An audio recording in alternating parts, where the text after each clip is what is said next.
I woke up one day and I'd had enough. I was trying to get ready to go somewhere.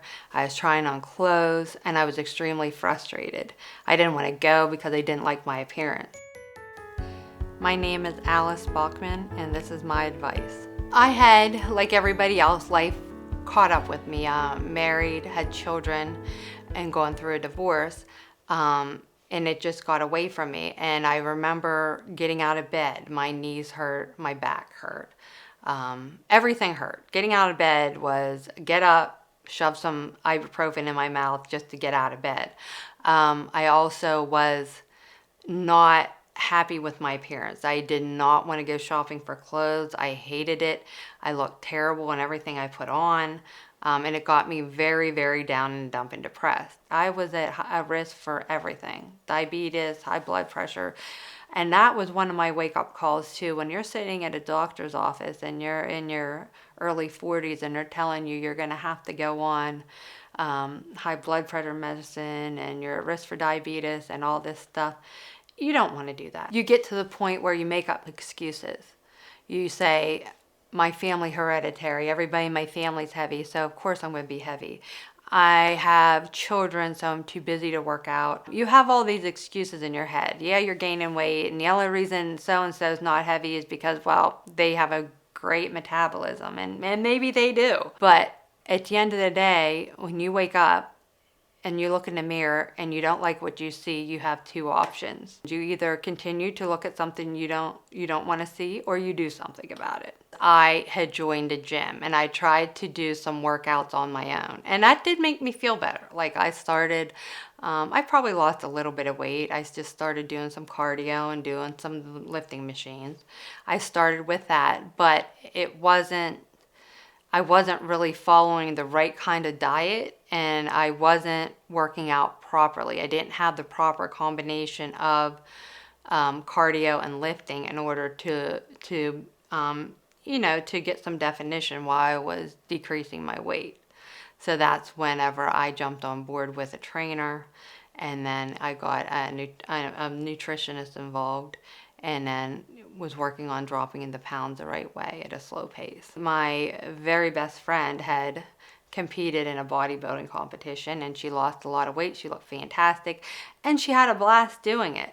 So I just jumped on board with that. I mean, it was just something I thought, go big or go home. I could, there's 101 things to do, and all of them have their positive things for them. But I knew if I got involved in something that was just drinking protein shakes or drinking some kind of shake, or going and, it just wasn't going to work for me. You had to have, it was a lifestyle change. There is no magic pill. There is no magic shake. If those things are only a temporary fix. And when you're done with them, you're going to gain the weight back. I wanted a permanent fix. So I went to the hardest thing you could possibly do. And anybody that knows that type of workout knows that you eat very clean 3 times a day with your snacks in between. You work out hard for that. And I did work out and I did that and I did take off the weight. However, in my case, I just did not do the reverse diet properly. When you do something like a bodybuilding competition, you need to drop your body fat extremely low. But that is only for the purposes of competing. It's not for living. So what you need to do is slowly introduce the foods, the carbs and the calories back into your system so that your body adjusts and then you don't gain the weight back at such a rapid speed. You'll gain a little bit at a time, get yourself back to a healthy weight, and you'll be able to maintain it. So this time around, I'm going to do it different and we'll see how it works out. What keeps me going is that I know, first of all, I know I can do it. And I like myself so much better whenever I am at a healthy weight. My life is better. I am more active. I'm just happier with myself. And in turn, if I'm happy with myself, I'm a better mother. I'm a better employee. I'm a better friend. I'm a better daughter. I'm better at everything I do whenever I'm happy with myself. When your self-esteem's down and you are not in a good place, you are not a good person for anybody around you that needs you. When I was at my heaviest, I was not myself. I was miserable.